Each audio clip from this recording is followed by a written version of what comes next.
Olá pessoal, nós vamos falar agora sobre a ação de habilitação. Tá? Ela está prevista aí nos artigos 686 a 692 do CPC de 2015, tá? E é um procedimento aí que consiste numa forma por meio do qual os sucessores das partes falecidas ingressam em juízo para recompor a relação processual afetada pela morte de um dos sujeitos que integram a formação inicial. A função da habilitação é possibilitar a continuação do processo interrompido pela morte da parte, no estado em que se encontra o feito, aproveitando-se os atos já praticados e sujeitando-se aos atos em curso. A habilitação é admissível apenas nas ações personalíssimas. Então vamos lá. A habilitação não é o ajuizamento de um novo processo, tá? Não é, tá? O que a habilitação é? A habilitação pressupõe que o falecido já tivesse ajuizado alguma ação processual em vida, tá? Então já tinha um processo em andamento e a pessoa morre, tá? Ao acontecer isso, ela vai ser representada pelo inventariante, caso ela tenha inventariante naquele momento. Caso contrário, o que é mais comum é que não tenha inventário aberto ainda. Então, se a pessoa faleceu, ela vai ser sucedida pelos seus herdeiros, tá? Se a pessoa morreu, deixou esposa e 2 filhos, a habilitação vai acontecer no processo em que ele estava tocando. Exemplo, eu entrei com uma ação contra a TIM cobrando 15 mil reais de danos morais, tá? Por uma negativação indevida. E eu morro, tá? A minha esposa e os meus filhos vão poder se habilitar nesse processo para dar continuidade a ele, tá? Então vai virar a eles espólio de Marcos Vinícius Tombini Munaro, representado pela sua esposa Suzane Moro, bem como pelos filhos Maria e João, tá?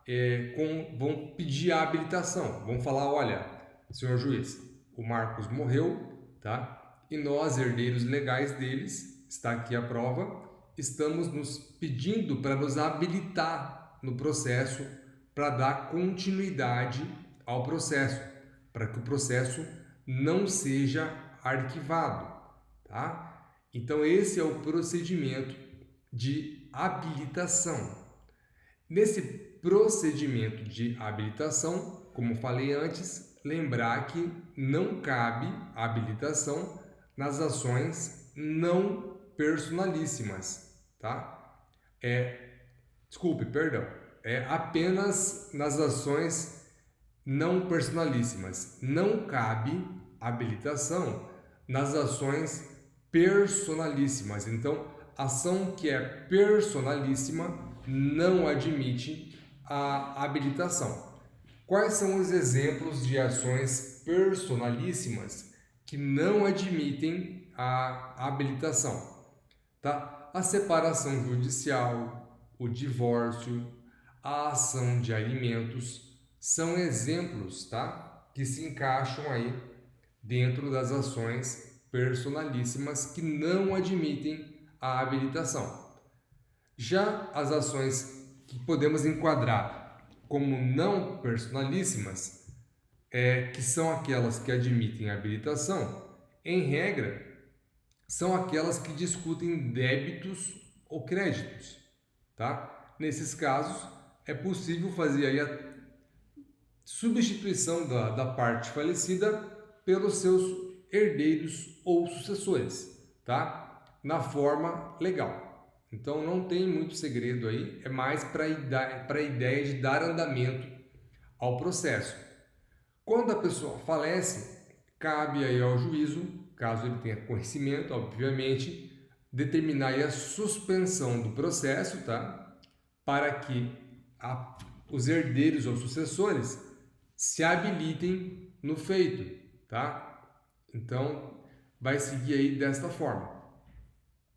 Quais são os prazos, tá? Os prazos dos legitimados estão previstos aí no artigo 688 do CPC de 2015, tá? O que fala ali no artigo 688? Pela parte em relação aos sucessores do falecido igual a da parte sobrevivente. Pelos sucessores do falecido em relação à parte igual aos sucessores da parte falecida. Caso o juízo obtenha, o juízo então que está dando o processo, obtenha a informação do falecimento, ainda que não comunicada por nenhuma das partes do processo, o juiz vai poder conceder um prazo aí de 2 a 6 meses para que os interessados, então os herdeiros ou sucessores, ingressem no processo e se habilitem para dar a continuidade do feito, tá? Caso o autor faleça, cabe ao juiz determinar a intimação do espólio ou dos sucessores, tá? Sob pena de extinção do processo sem resolução do mérito, tá? Qual é o juízo competente para receber o pedido de habilitação? Vai ser o juízo aonde tramita a ação originária, tá? Então, se eu, Marcos, entrei com uma ação contra a TIM na primeira vara civil de Curitiba, tá? Vai ser lá que os meus herdeiros ou sucessores vão ter que se manifestar para poder pedir a habilitação deles e poder dar continuidade ao processo. Qual é o procedimento, tá? Artigo 689 vai falar o procedimento processual do pedido de habilitação. Qual que é? Então, a habilitação vai ser requerida no processo principal ou na instância judicial que estiver tramitando, suspendendo-se desde então o processo. A suspensão vai retroagir até a data do óbito, tá? E vai perdurar aí até que os herdeiros e sucessores se manifestem no prazo concedido pelo juiz, tá ok? Recebido aí o pedido de habilitação, o juiz dos autos determina a citação dos requeridos por meio dos advogados, a intimação seria, para que eles se manifestem aí em 5 dias, tá? Se eles não tiverem advogado, vai ter que ser intimado as partes pessoalmente, tá? Para poder se manifestar sobre a habilitação. E após isso, vai surgir duas situações aqui: a habilitação sumária e a habilitação ordinária, tá? O que é a habilitação sumária? A habilitação sumária é aquela que acontece dentro do próprio processo, tá? Então, se eu entrei com uma ação contra a TIM na vara lá em Curitiba, vai ser dentro desse mesmo processo que os meus herdeiros ou sucessores vão pedir aí a habilitação. E ao fazer o pedido, se ninguém impugnar ele, então se a parte contrária não discordar, não falar, olha, eles não são os herdeiros dele, é mentira, tá faltando gente aí, se não houver nenhum tipo de briga ou discordância, tá? O pedido então vai ser apreciado pelo juiz e o juiz manda aí fazer as modificações do polo ativo ou passivo do processo, tá? E dali para frente vai se ter o regular andamento da demanda, tá ok? Agora, quando que vai acontecer a habilitação ordinária? Quando necessitar produzir provas, tá? Provas que demandem análise fora de documentos, tá? Então, fora do processo. Exemplo, prova testemunhal e pericial. Quando precisar fazer prova testemunhal ou pericial para poder provar se é herdeiro ou se é sucessor, neste caso, vai se suspender a ação principal, tá? e vai se fazer uma habilitação ordinária, tá? Então, uma ação à parte vai ser ajuizada e vai ser distribuída por apenso eletrônico, tá? A ação principal. Vai ser um pedido à parte, tá? Chamado aí de habilitação ordinária. E nessa habilitação ordinária, a ideia vai ser provar para o juiz, então, aquele fato controvertido, tá? Aquela situação em que há briga. Exemplo, eu falo aqui também no meu material, o falecido tinha um único herdeiro, que era o seu filho não reconhecido no papel. Neste caso, será necessária aí a prova pericial e até mesmo testemunhal para provar que ele era filho, para poder ele se habilitar do processo do pai. Agora, o fato dele provar que é filho no processo de habilitação não quer dizer que ele vai ganhar o reconhecimento de paternidade e assim por diante. Para isso, ele vai ter que entrar com uma ação de investigação de paternidade pós-mortem, tá? Que vai dar esses efeitos aí para ele. A ideia aqui é apenas ele provar que é filho para poder dar andamento em um processo que já existe, tá? Mas obviamente que é muito mais fácil e adequado que esse filho, digamos, não registrado, ingresse com a ação de investigação de paternidade, comunique ao juiz que está tramitando a ação de indenização, Marcos contra TIM, para suspender a ação até que se julgue a investigação de paternidade. Tá? Essa seria uma das formas, tá? Para evitar ficar ajuizando duas demandas aparentemente com o mesmo objetivo, tá? Em que pese elas teriam uma ideia processual diversa, tá? Mas é possível também que a parte ajuize as duas ações ao mesmo tempo, a habilitação ordinária, prove que é filho, e a ação de investigação pós-mortem, nesse meu exemplo aqui. Tá? Isso não vai gerar nenhum tipo de impedimento. Depois que se julga essa habilitação, se decide as provas, o juiz vai mandar dar prosseguimento. Exemplo, provou que é filho, eu aceito você, então o juiz aceita no processo você como sucessor do falecido Marcos, já que você era o único herdeiro dele, e vai dar andamento na ação aí que em vez de mim, que estava como autor e morri, vai ser o meu filho contra ti, o meu filho representando os meus direitos em vida. Se eu fui negativado no Serasa e tenho direito a uma indenização, então o meu filho vai receber essa indenização no processo, se o juiz assim condenar a empresa a efetuar esse pagamento. A natureza jurídica da decisão de habilitação, então, a lei, independente da forma de habilitação, se é sumária ou ordinária, considerando seu caráter terminativo, a lei qualifica como sentença, tá?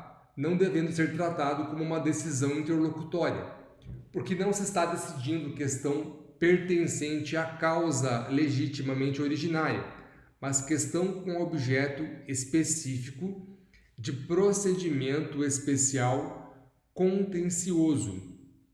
Tá? Então, vai ser uma sentença. A ideia, ainda que o nome não seja esse na decisão do juiz, tá? Mas quando se julga a habilitação, a ideia é de decisão terminativa em relação a esse tema.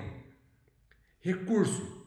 Vai caber, então, apelação, tá? Caso as partes discordem da sentença do juiz que julga o pedido de habilitação. E qual vai ser o efeito da habilitação? O efeito é cessar aí a suspensão da ação originária, provocada pela morte de alguma das partes, e transitada em julgado a sentença de habilitação, o processo volta a ter o seu curso, tá? Mas o STJ também já decidiu ser desnecessário o trânsito em julgado se o recurso não teve efeito suspensivo, tá? Então, Esse é o trâmite da habilitação. Qual que é o quadro sinótico dessa situação? Está no material de vocês, tá? Requerimento do interessado, começa com esse requerimento, nos autos principais, o juiz recebe ou não o pedido de habilitação, manda suspender o processo, tá? Manda intimar ou citar as partes que estão no processo para se manifestarem, se concordam ou discordam desse pedido de habilitação e, caso discordem, que justifiquem e expliquem o porquê, né? Então, elas têm esse prazo nos termos aí do artigo 690 do CPC.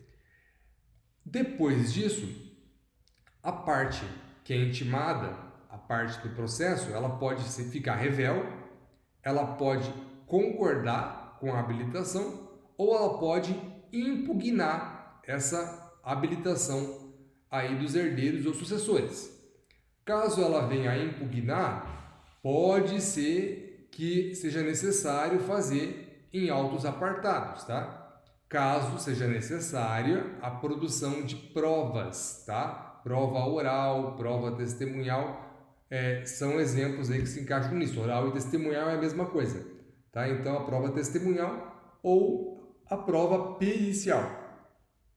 Se precisar de prova pericial, também vai ter que, no caso, ir para a instrução probatória por meio de autos apartados. Em situação à parte, resolve-se isso.